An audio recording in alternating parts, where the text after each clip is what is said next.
prêche le matin, le soir, quand je rentre, je prêche. C'était des risques. Dieu ne descend pas pour venir les choses dont nous avons besoin, mais il utilise que nos voisins, nos proches. Amen. Jésus aussi avec l'argent, pourquoi il disait à Judas qu'il laissait un volet. Malade, n'attends pas que Dieu descende, quitte au ciel pour venir te guérir. Non, tout, ils se réjouissent. Mais quand le temps viendra, ça serait un peu impossible de l'expliquer, la joie de ce que je reste. Quand tu exerces ton cœur à prier chaque fois, c'est ce qu'on appelle la méditation. Tu es en train de méditer en toi, tu es en train de prier. Tu es dans ta voiture en train de prier. Tu es au travail en train de prier dans ton cœur. Prier sans cesse. Ne pas seulement prier. Non, il y a des moments tu pries que tu déranges les gens. Non, tu peux prier sans cesse. Quand on est à l'église, on prie à haute voix. Mais quand je suis, par exemple, au travail, je peux être là en train de prier dans mon cœur. En train de prier pour les salut des âmes. En train de prier pour mes projets. En train de prier pour mes enfants. En train de prier dans mon cœur. Quand vous faites cette méditation, chaque fois, ça deviendra comme une chose. Vous ne pensez pas qu'il y a des moments où vous dormez comme ça, vous sentez que vous êtes en train de chanter. Vous vous réveillez le matin avec une chanson. Ah, mais j'ai chanté toute la nuit. C'était ton âme, ton esprit qui chantait. Et toi aussi, si tu entraînes encore ton cœur à prier dans ton cœur, chaque fois tu entraînes, chaque fois, tu le fais même pendant une semaine. C'est pas facile, hein? Moi, tu pries 30 minutes ou bien 5 minutes, tu oublies. Oh, j'ai prié, j'ai oublié. Continuons encore à prier, après 5 minutes, tu oublies encore. Mais c'est l'exercice. Quand tu t'exerces comme ça chaque fois, une semaine, 2 semaines, cette prière-là, tu seras là, tu ne pries pas, mais ton cœur en train de prier. C'est la Bible que prier sans cesse. Prier sans cesse. Il y a d'autres places, on parle de supplications, de prier sans cesse, avec des supplications, des actions de grâce. Amen. Hein? Faire aussi des actions de grâce. Bénir aussi les seigneurs, la joie de donner, parce qu'on n'a pas le temps. La joie de donner, la joie d'offrir. Dieu t'a donné un nouveau bébé. N'est-ce pas, tu peux avoir la joie d'offrir. Tu viens avec ton action de grâce. Tu dis que je donne cette action de grâce parce que Dieu m'a béni. Dieu m'a donné. Tu encourages Dieu de te bénir encore prochainement. La grâce de donner les actions de grâce à cause d'un projet que j'ai. J'ai un projet de construire une maison. Je donne cette action de grâce de 200 €, de 100 € pour que Dieu accomplisse mes projets. Et quand tu donnes les actions de grâce, Dieu aussi accomplit ça. Dieu n'est pas là seulement donner. Non, non. Quelle relation que nous pouvons avoir? Tu as une copine ou bien qu'on appelle combine, copain ou bien fiancé. Chaque fois que je suis fiancé, donne. La relation doit être réciproque. N'est-ce pas aussi avec Dieu? Dieu donne, Dieu donne. Qu'est-ce que toi tu donnes à Dieu? Toi tu attends seulement que Dieu te donne. Non, il faut aussi faire quelque chose à Dieu. Tu donnes aussi à Dieu. Dieu aussi va ouvrir les portes. La Bible déclare que aussi longtemps que la loi de la semaille et de la moisson subsiste, la loi du donner et du recevoir ne cessera jamais. Tu ne donnes pas, tu vas vivre seulement avec ton salaire. Tu vivras seulement avec ton salaire. Pour voir même quelqu'un te donner 100 €, c'est un miracle. Vous savez pourquoi? Parce que quand on donne, Dieu ouvre les portes et les opportunités. Ça, ce n'était pas mon sujet, mais le Saint-Esprit me pousse d'entrer là-bas. Donner aussi la dîme, c'est la joie de donner la dîme. Les chrétiens d'aujourd'hui, je les appelle les dîmnivores. Mangez même. Les dîmnivores. Un chrétien, tu ne donnes pas la dîme. Les 10% sanctifient les 9%. Voilà pourquoi quand tu ne donnes pas la dîme, tu gardes, tu manges l'argent de Dieu et tu manges les 90. Qu'est-ce qui se passe? Les 10% là sanctifient les 90 et les 90 que tu as là, tu vas faire les projets vont aller de l'avant. Maintenant, quand toi tu manges les 10%, les 90% qui restent est maudit. Et quand il y a la malédiction dans cet argent-là, tu vas te retrouver à la fin du mois, hein, tu n'as rien fait. Tu dis que mais j'avais l'argent est terminé. Oui. Et Dieu sait comment récupérer son argent. Dieu est multidimensionnel. Il sait comment récupérer l'argent. Tu as mangé aujourd'hui 10%, il te regarde. Demain 10%, 3%, 40%. Un jour, il y a un bon boum. Tu marchais en route comme ça, les pinets des voitures, tout près de la maison. Boum. Pas tout près de la maison, autoroute. Il faut que les gens viennent d'abord te prendre. Après, on t'amène l'assurance. Après tout ça, Dieu récupère son argent. Ne soyez pas des dimnivores, surtout les gens qui travaillent. Cet argent-là, avance l'œuvre de Dieu. Ça, Dieu m'a mis à cœur pour que je parle de ça. C'était ça que je devrais parler, mais j'ai respecté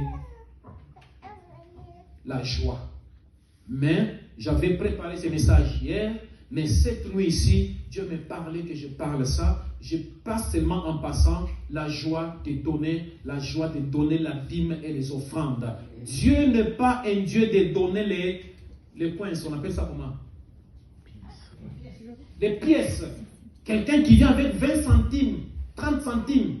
Dieu devient comme un garçon de course, on lui donne l'argent qui est resté, l'argent des suites. On a mangé des suites. L'argent que même nos enfants n'acceptent pas 20 centimes, 50 centimes. Nos enfants n'acceptent pas 50 centimes. Tu mets 50 centimes comme ça, tu fermes encore la main comme ça, tu mets dedans là. Non, on ne se moque pas de Dieu. C'est que l'homme aura ses mains, il le moissonnera. Tu sèmes les haricots, tu reçois les haricots. Tu sèmes les cacahuètes, tu reçois les cacahuètes. Tu sèmes la pauvreté, tu reçois la pauvreté.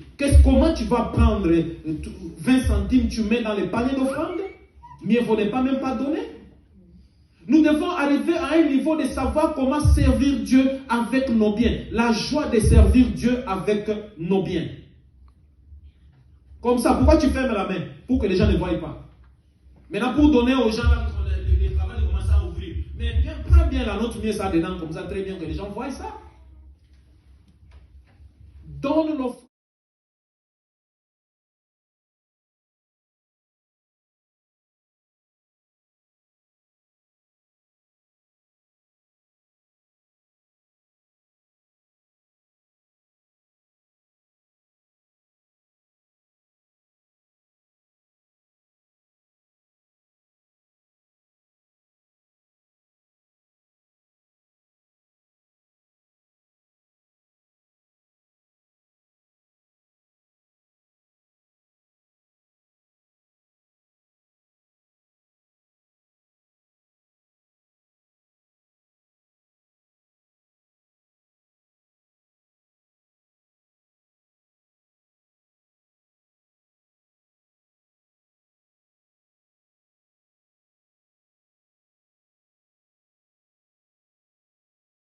Au travail, je prêche le matin, le soir, quand je rentre, je prêche. C'était des risques que je prenais. Maintenant, je parlais du freedom, je parlais de la liberté. Leur montrer que la liberté, ce n'est pas la liberté de tuer ton prochain. La liberté, ce n'est pas la liberté de haïr ton prochain. La vraie liberté, c'est d'avoir Jésus-Christ.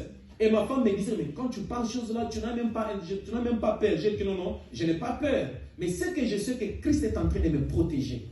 Et ça faisait une fierté. Pourquoi? Parce que je parlais et les gens écoutaient. Vous savez, la parole de Dieu, quand on prêche la parole de Dieu, quelle que soit la personne telle qu'elle est, la personne parvient toujours à faire quoi? À descendre. Et les gens là qui faisaient des désordres dans des moments, quand on prêche la parole de Dieu, ils étaient calmes. C'est pour montrer la puissance de Dieu.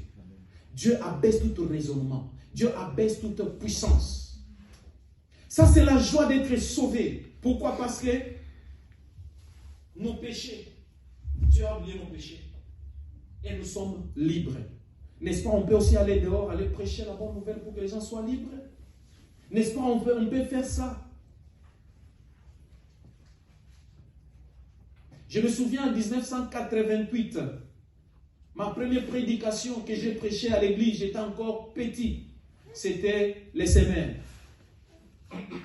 J'avais ça, j'avais quoi là? La chaleur.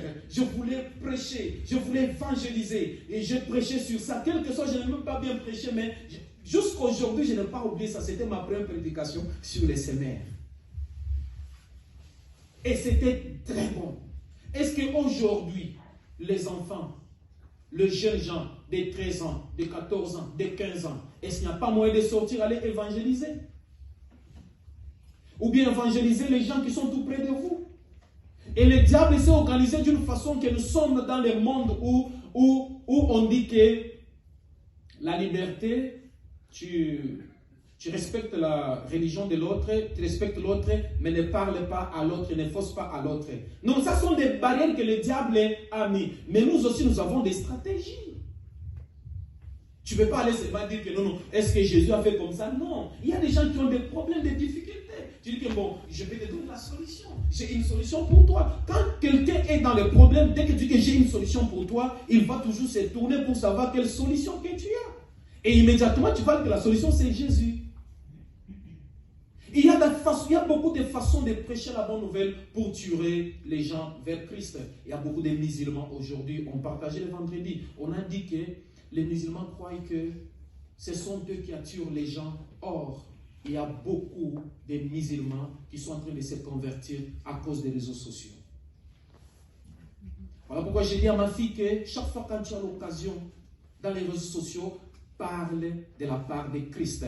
Prêche Jésus-Christ. Et quand les gens voient que c'est une petite fille qui prêche Jésus-Christ, qu'est-ce qu'ils vont faire? Ils vont d'abord vouloir écouter. C'est en écoutant parce que la foi vient de ce qu'on entend et ce qu'on entend vient de la parole de Dieu. Et c'est comme ça que les gens se convertissent. Les réseaux sociaux sont mauvaises, les WhatsApp, les Snapchat sont mauvaises, toutes ces choses-là, mais nous pouvons les utiliser pour la gloire du Seigneur.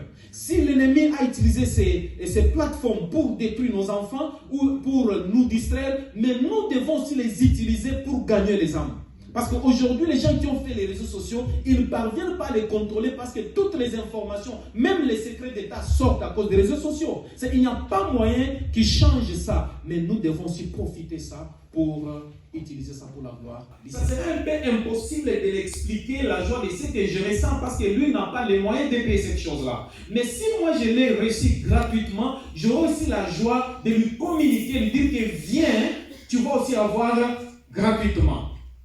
Pourquoi la Bible déclare que venez prendre, boire de l'eau sans payer, sans faire des efforts. Et nous qui sommes aujourd'hui, le vendredi passé, on parlait du réveil. On parlait que le fait là n'est plus encore dans les chrétiens d'aujourd'hui. Ce qui faisait que vous sentez qu'il faut seulement que tu sortes, il faut que tu parles à quelqu'un. Le fait là n'est plus. Nous devons prier pour qu'il y ait le réveil.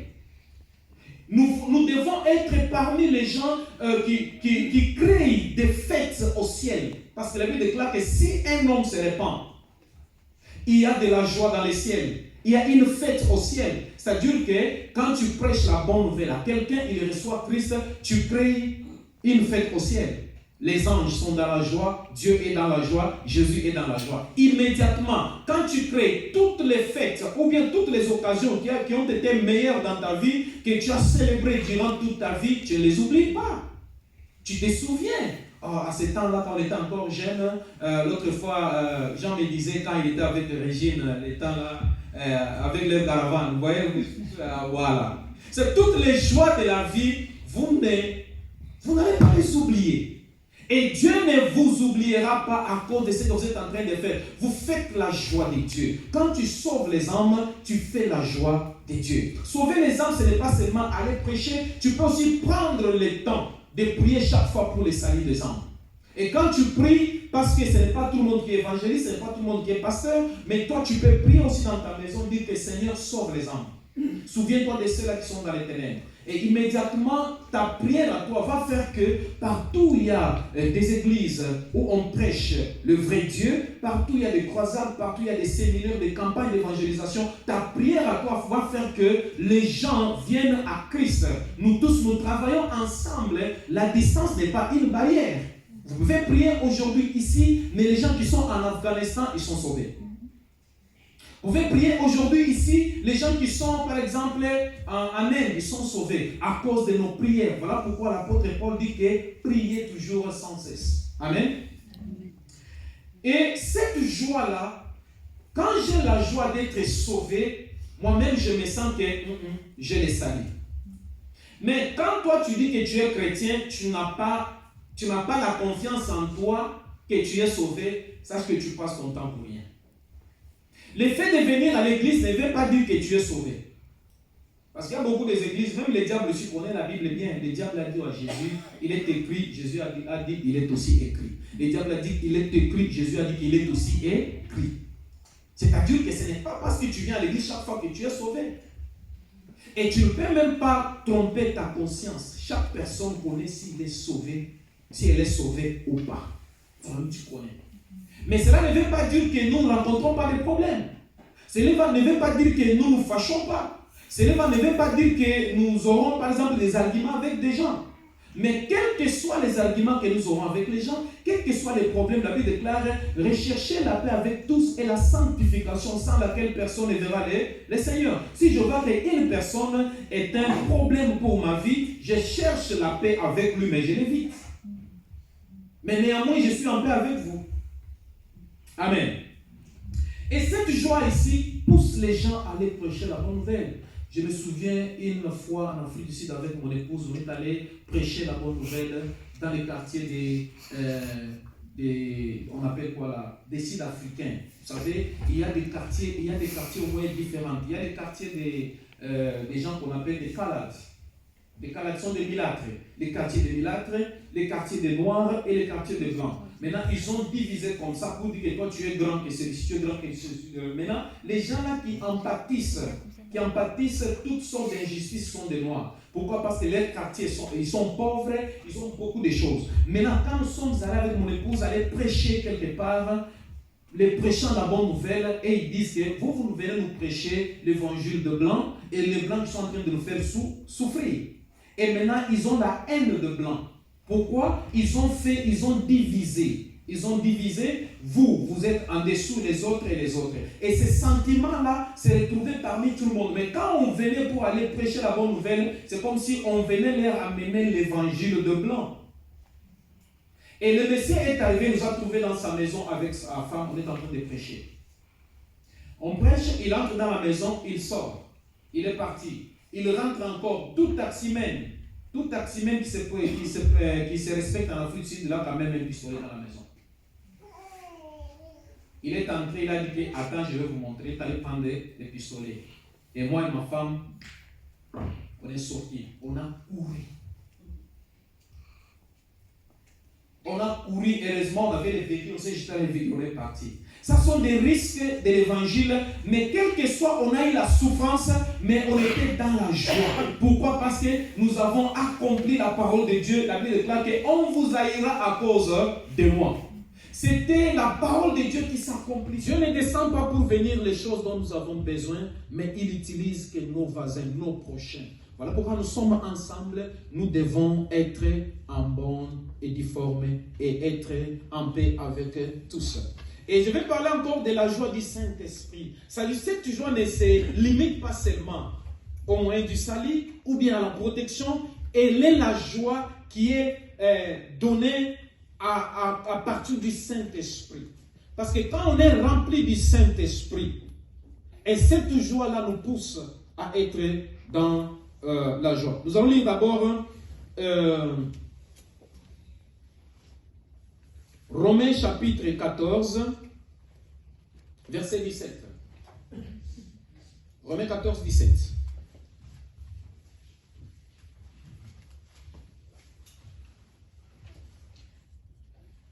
Romains 14, 17. Car le royaume des dieux, ok, c'est Romain. Car le royaume des dieux n'est pas le manger et le boire, mais la justice, la paix et la joie par le Saint-Esprit. Le royaume de Dieu n'est pas le manger et le boire. La paix, la justice. C'est-à-dire que quand le Saint-Esprit vient en nous, il nous donne la joie, il nous donne la paix, il nous donne la justice. Nous savons maintenant qu'est-ce qui est bon et qu'est-ce qui n'est pas bon. Voilà pourquoi la Bible déclare que soyez renouvelés. Le renouvellement de l'intelligence pour savoir ce qui est bon et parfait. Avec le Saint-Esprit, tu sauras que ce que j'ai fait, c'est mauvais. Quelqu'un qui a le Saint-Esprit, dès qu'il y a quelque chose qui se passe, tu vas voir que tu ne seras pas tranquille. Tu vas faire tout pour arranger avec quelqu'un. C'est ça le Saint-Esprit. Quelqu'un qui dit qu'il n'a pas le Saint-Esprit, quelqu'un qui dit qu'il a le Saint-Esprit, il est enfant de Dieu, il dit que bon, tu dois vivre avec moi tel que je suis, c'est comme ça que je suis.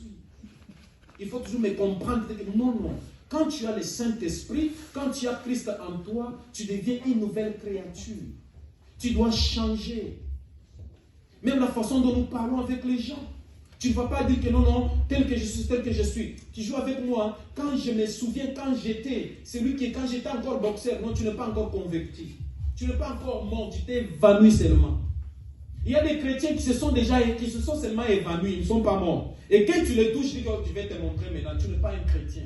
Jésus, on l'a flagellé, on l'a tapé, on l'a frappé. Mais Pierre, qui n'était pas encore converti, il a pris la machette. Et Jésus a dit que Pierre, quand il sera affermi, fais quoi? Ah!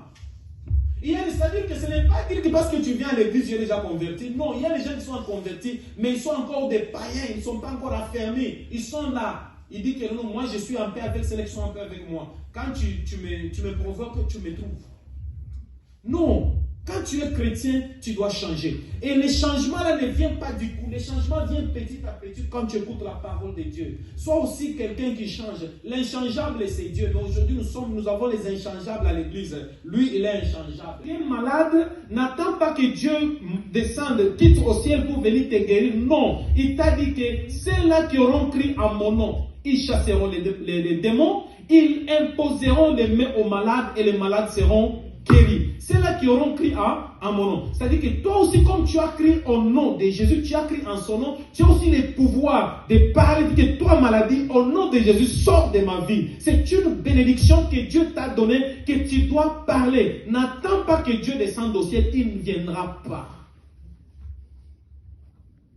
À la parole, au témoignage. Si nous ne parlons pas, il n'y aura pas de l'aurore. C'est-à-dire, prends l'autorité. Il dit que je vous donne l'autorité de marcher sur toutes les forces. Il dit que toutes les forces des ténèbres, nul ne tiendra pas devant toi. On dit que nul. Maintenant, nous les chrétiens, nous avons le pouvoir, nous avons la puissance, mais nous ne savons pas comment utiliser ça. Tu viens là, tu es fatigué, je suis malade. Tu dis que Seigneur, ma maladie à moi ici. Après, tu as dit que ma maladie à moi. Écoute, quand Pierre, Marie, qu'est-ce que Marie a dit? Si tu étais ici, mon frère n'allait pas mourir, mon frère. Aussi longtemps qu'il était encore son Jésus, ne t'ai-je pas dit que si tu crois, tu verras la gloire de Dieu. Et il est en train de se plaindre, il est en train de se plaindre. Je dis que non, tu es avec moi. Il dit que non, il sera récité au dernier jour. Jésus dit que non, je suis la vie et la résurrection. C'est quand tu as Jésus, tu as la vie et tu as la résurrection.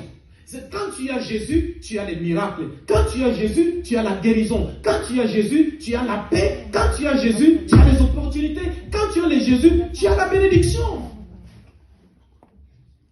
Dieu nous a donné tout. Dieu nous a donné tout. C'est à nous de prier, de parler, de parler.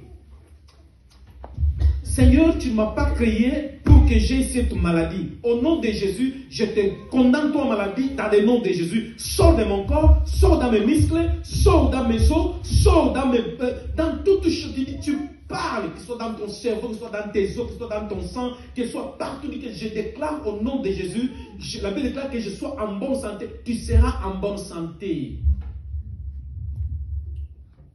Ne sois pas seulement quelqu'un, tu veux qu'on t'impose toujours les mains, on va t'imposer même les pieds. Non. Prie toi-même, fais l'autodélivrance. Tu entends ta prière, tu commences à parler au nom de Jésus. Je suis la tête et non la queue. Ils me feront la guerre, ils ne me vaincront pas. Toute arme qui sera forgée contre moi sera nulle et sans effet. Tu proclames, tu parles. C'est en parlant. Dieu lui-même a parlé et la lumière est arrivée. Pourquoi tu ne parles pas pour ta vie? Pourquoi tu te plains toujours? Un chrétien qui a la force, qui a Jésus, qui a tout, tu te plains toujours. Les choses ne marchent pas. Moi, je ne sais pas. Quand tu dis que les choses ne marchent pas, il ne marchera pas. Mais quand tu dis que les choses vont marcher, et les choses vont marcher dans ta vie. Parce qu'il a dit que tout ce que vous demanderez à mon nom, mon Père vous le donnera. C'est-à-dire que tout ce que vous plairez à Dieu. Tu viens là, tu te dis, tu pleures, ne pleure pas. Dieu n'écoute pas les gens qui pleurent. Dieu écoute les gens qui prient. Dieu écoute les gens qui prononcent et qui parlent, qui pratiquent la parole de Dieu. Nous avons, il dit que je vous donne la clé. Tout ce que vous lierez sur la terre sera lié dans les ciels. Tout ce que vous délierez dans les ciels sera délié sur la terre. Et maintenant vous posez des questions, mais comment moi je vais délier dans les ciels? Non, l'apôtre Paul dit que nous sommes assis dans les lieux célestes. De la même façon que Christ est à nous, comme il est à nous, nous sommes assis avec lui dans les lieux célestes. Ce que nous lions au ciel, sur la terre, c'est lié. Ce que nous délions sur la terre, nous délions sur... Il ne faut pas prendre cet évangile-là. Non, non. Le royaume des cieux appartient au prêtre. Le matin, le soir, quand je rentre, je prêche.